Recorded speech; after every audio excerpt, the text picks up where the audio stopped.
Sound is okay? Perfect. So first and foremost, günaydın. Or at this time of the day, I should say tünaydın. And pardon me, but that's all about my Turkish skills. So the rest of the presentation will be in English, and I hope you get the proper translation from the team in the cabin over here. I really wanted to, at the beginning, to speak about myself for the next 30 minutes, but Zia, the president of the Turkish Association, said to me, you need to talk about the automotive world. So thank you, Zia, for reminding me that I need to talk about automotive. Interestingly enough, the fact that I'm mentioning I have 80 stamps on my passport here, I'm visiting a lot of customers around Europe and around Africa and around Middle East. And I always get the same question. Is there a future for aftermarket? With all the new technology coming, with all the noise we hear around ourselves, can we trust our future? Can we ask our kids to take over the business because they will still be enjoying the business? I'll try to give you an answer today. Prior to give you an answer, just let me present you why I'm here on stage. I'm representing the group BorgWarner, and the group BorgWarner is specialized in propulsion technologies, everything that moves a car, a truck, a bus, or any other vehicle. BorgWarner has announced recently that they will invest heavily in electrification and electrified cars. Number one. Number two specifically, and you may recognize the name, most of you, for the Turkish market as well, inside BorgWarner, I'm representing Delphi Technologies as the aftermarket arm of BorgWarner. And we are specialized in propulsion as well, whether it's diesel, gasoline, or any kind of new propulsion technologies. I hope it clarifies there. Let's go to the subject. The technology of our cars is evolving towards green. And everybody talks about electrical, electrical, electrical. Let me put a little bit a caveat on this one. The world will be electrical, but not only. We are coming with hydrogen injection, hydrogen fuel cell, and most recently, there was also a question about e-fuels, and e-fuels are green. So sometimes when I'm hearing and I'm discussing with politicians and saying, hey, you know, the enemy is the thermal engine. No, the enemy is CO2, not the thermal engine. If we can make a green thermal engine, we're all good to go. So what is going to happen in the very near future in the number of cars we're going to see on the road? And by the way, you can take all the photos you want about these numbers. They will be wrong in 2 years from now, so don't worry. Okay, this is about electrification of the car park. This is not contemplating hydrogen, as it has been voted recently only in February to be a green emission way of cleaning the park. But if you look at the registration of new vehicle, you can see the forecast for 2030 and 2040. Yes, the cars will become more electrical. The light commercial vehicles, so the small delivery van, somehow they will become electrical. Buses, specifically for the one running in circle in the cities, they will become electrical. Trucks, very limited. We'll continue to have trucks running diesel and most probably running hydrogen injection engine. And this is how it will look like in the mix of new vehicle registered between the different technologies. You see it's growing, but it's growing at a relatively slow pace. The second piece of it is, and I wanted to bring your attention to it, is hydrogen will become a new way of getting green engines. I'm very proud to announce that as Delphi Technologies, we already have won the first ever contract on a vehicle that will be powered by hydrogen injection. And this is not the end. So what we foresee in the future in terms of technologies is electrical will be privileged for small cars running around in cities. Fuel cell, so hydrogen in fuel cell, will be for light loads, light commercial vehicle.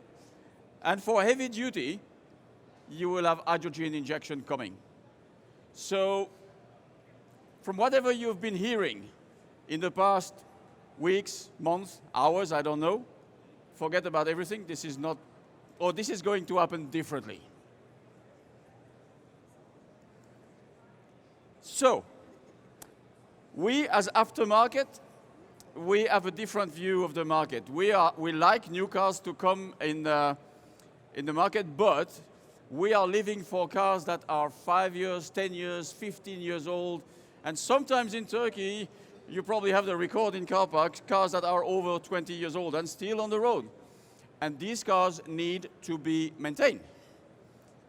What does it mean concretely? All these nice numbers about OE means if you look at the projection in 2030, that means in 7 years from now, you see that the proportion of electric vehicle in Europe is going to be 57 out of 440 million. So still a very small proportion. That's for light-duty vehicles and cars. If you apply the same math for heavy-duty, and everything that is blue is traditional petrol or diesel engines, you see that even in 2030, the car park we will have to serve in aftermarket will be massively the same as today. Massively. So, if I look at all these figures, I said, yes, changes are coming, but they are coming at a pace that allow us to prepare ourselves. Not the tsunami that people announce tomorrow morning, everything will be electrical and we can close our business. What are the consequences? As I mentioned for our aftermarket, by 2030, 90% and over 90% of the car park we will have to serve will still be traditional combustion engine. And I would say, even particularly in Turkey, when I was reading yesterday, the registration of electrical car, I think is at 2% at this very moment. That will be close to 95, 96, 97%. So the good news is, in 2030, we will still live from the market we know today. That's the position number one. So if you remember my question at the beginning, is it the beginning of the end of the beginning? You start to have an idea of what my conclusion would be. Now, even if I look at the electrical part, what I like to do, looking at electrical cars, there will be product that we sell today that will be winners, losers, and agnostics. What I name an absolute agnostic product is a product that doesn't care about the propulsion. If you sell wiper blades, you're going to sell wiper blades to any car, whether it's an electrical or a thermal engine car. There will be losers. I mean, obviously, if you try to fix an exhaust system on an electrical car, you will have technical problem. Now, there will be winners. Braking. Braking, maybe less parts to sell, but much more expensive. Steering and suspension, more parts in movement, every part is more expensive, we like it. We really like it. And electronics and sensors, I got a slide thereafter about it. There are twice as much sensors on an electrical car as there is on any other car in the world. So these sensors are going to fail, we know it, and it's going to be a replacement for us. And there's also some new business that will be happening. I mentioned the high voltage sensors. Okay, that's not easy to put his fingers, it's 400 volt batteries, but there are sensors on the car. There will be business about remanufacturing, refurbishing batteries, for example, or any other electrical or electronic components. And I'm of the belief that there will be a business for remanufacturing power electronics. That's new opportunities.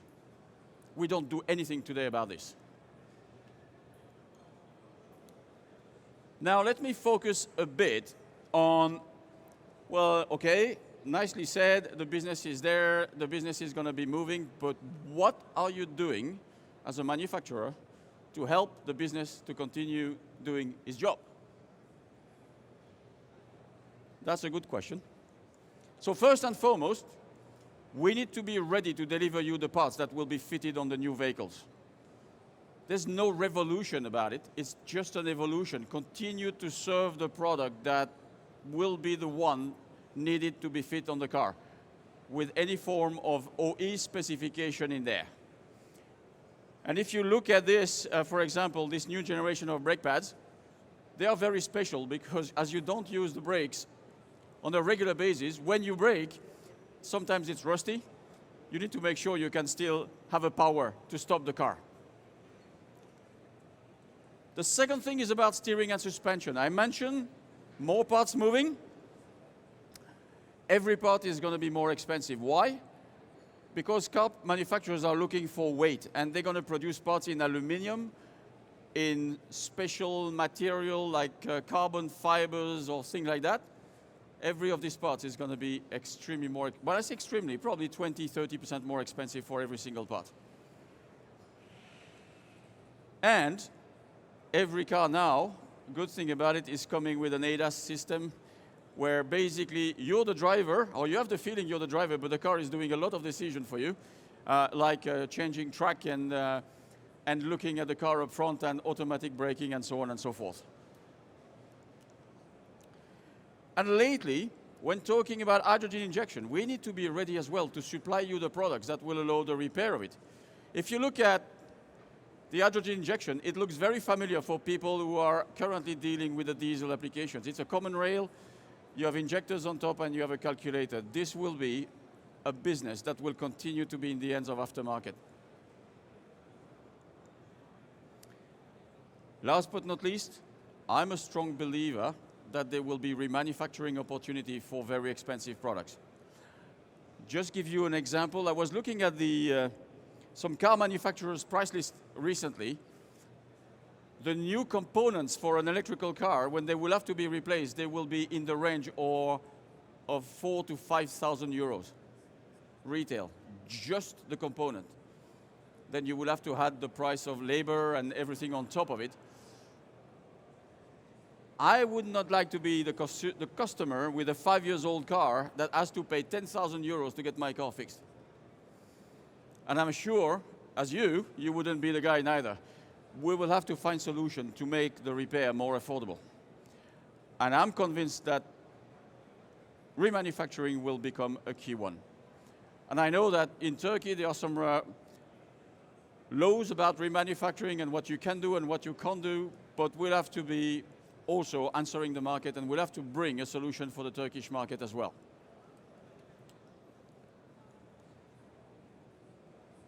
The other point I want to make very clear is, with all this new business coming, it will become utmost important for you and for your customers to be ahead of the curve when it comes to access to information, when it comes to access to diagnostics, because the first thing you will have to do when you want to repair a car is to talk with the car first, and the car will tell you where the problem is. If you don't do that, you will be out of town. That's utmost important, to be able to bring the latest technology in terms of diagnostics. And if you think about what the car manufacturers have been creative in the last few years around security gateways, stopping the access to the ECU. You have to calibrate 360 degrees an ADAS system every time technically you change a ball joint. So you change a 50 euro parts and then you have to recalibrate the complete system. You will have to have remote diagnostics very soon, where people can phone and you can take the hands, like you do in IT. When you have a problem with IT, nobody comes home. People take care of your computer from wherever in the world. The diagnostic will evolve in the same way. People will plug the car and somebody elsewhere will tell where the problem is sitting. That's the future of diagnostics. We need to be prepared again to do this as an aftermarket organization. Most importantly, I'd like to talk to you about Masters of Motion. It's an initiative that we've launched recently. And why have we done this? We have surveyed 4,000 workshops in Europe, including Turkey, by the way. And we've asked them a couple of questions about what do you see about your future of your business? What do you expect from your partners, whether your partner is a distributor or an industry player? And we've also brought these people around round table, and we had them for one day in a room, and we posed them questions. I got thousand hours of videos about what the workshop are thinking about, what is the future, and what am I expecting from my partners. The answer they gave us are really amazing.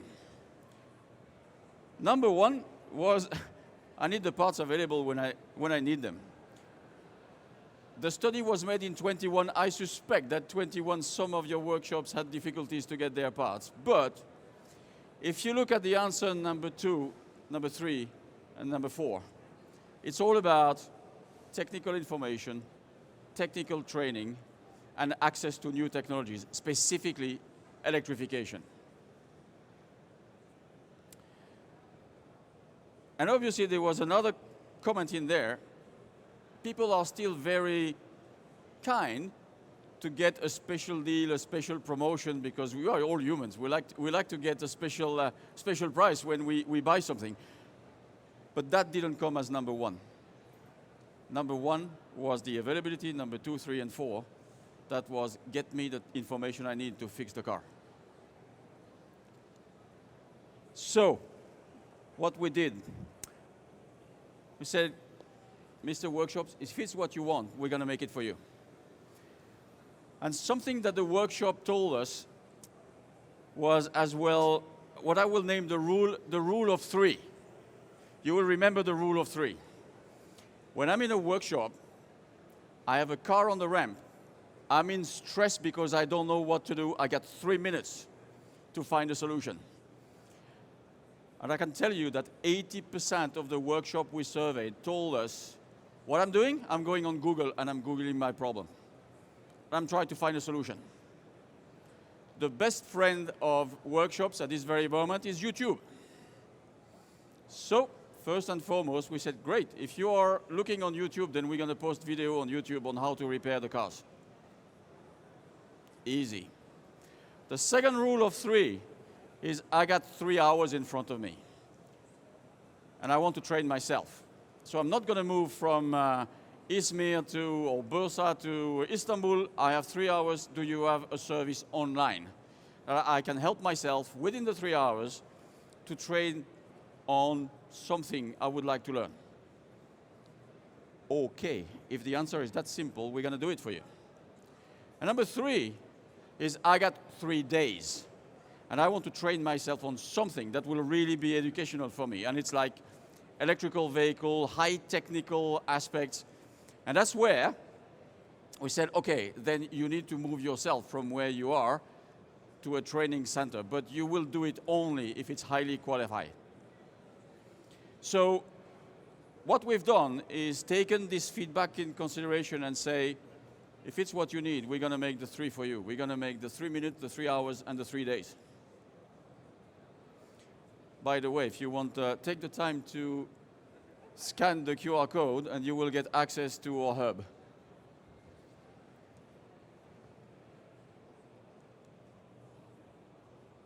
The good news today, this is available in 7 languages across Europe, one of the languages being Turkish. And I can tell you today that out of the videos, the YouTube video we've been posted, The most popular one is how to change an EGR valve. The second most popular is a diesel particle filter.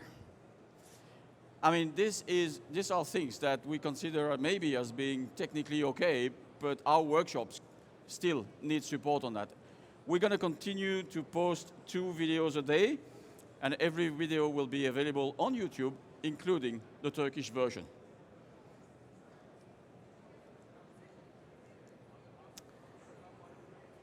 So again, looking at the workshops, because frankly speaking, when I'm looking at our business, all the numbers you've seen in front of the presentation are describing how the market will evolve. But at the end, the guys who are making the decision, who are taking care of the customer, taking care of the cars, are our workshop, and we need to take care of our workshops. We're not going to do it directly, we're going to do it with our partners, but we're going to make sure they get the information they need to operate the car. And this is under the umbrella Masters of Motion. And hopefully... Ben Delphi Technologies'den Matt. Bugün size bu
daha fazla bilgi edinmek için bizi sosyal medyada takip edin.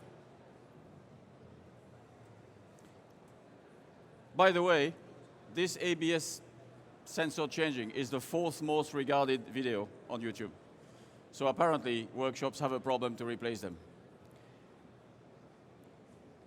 So, I'm coming to my conclusion, and now you can imagine that I have an answer to the question I posed at the beginning. I am convinced this is not the end, this is just the end of the beginning. And the message I would like to convey to this audience is aftermarket has a great future, an absolute great future, and we don't need to be afraid by any new technologies coming.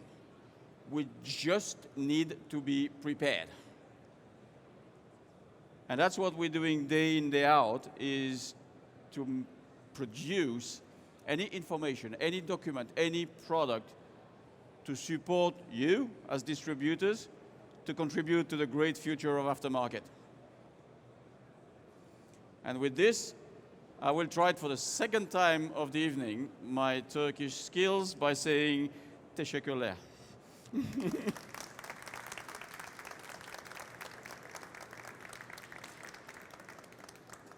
I will be happy to take some questions if you have a few. Any questions from the room around technologies or aspects I may not have covered?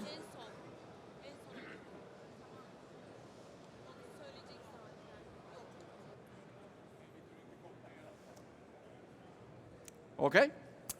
So with this, oh, sorry, questions over here. If we can have a microphone, please. My question is very simple. Can you just tell about the new progress? Normally OE companies or OES try to get all the data collection at their cells and never want to share with the independent aftermarket players. So this has been discussed since maybe more than 10 years. Other associations are trying to, let's say, fight against this attitude. Is there any new progress to share this data, big data collected with all aftermarket independent players? It's a very good question, and I'm part of two European associations, and I'm spending a significant amount of time to fight for the access to data. As you can imagine, this is a kind of a political lobbying subject, so it takes a lot of time. And we are working as an industry very close to the CLEPA and the CLEPA aftermarket specifically to step by step get access to data. And I think where we are at this very moment is to say, we understand that accessing data may have a price, but this price needs to be reasonable and the access to data needs to be immediate. Not in 3 days, not in 4 days. I need the information when the car is on the road. So we are making progress. Some car manufacturers are more cooperative than others, and we start to have good cooperation with a few in Europe. I think the progress will be more in the. Is there any legal progress, any new law to protect? I think the answer will be in the European law. And Europe is not the only one to fight. There's the North American Association is also fighting for the same sake, and I think initially, before we get into court case, and there was a few recently. There was one against a Korean manufacturer. There was once against a French manufacturer.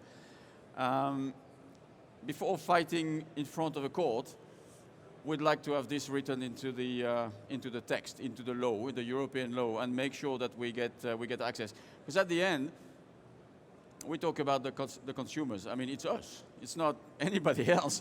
It's us, and I wouldn't like somebody dictating me where I need to repair my car tomorrow morning. I need to have the free choice.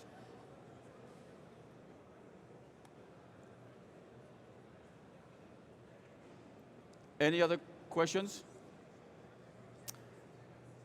There's one point maybe I forgot that is very important. And as you don't pose the question, I will bring you the answer.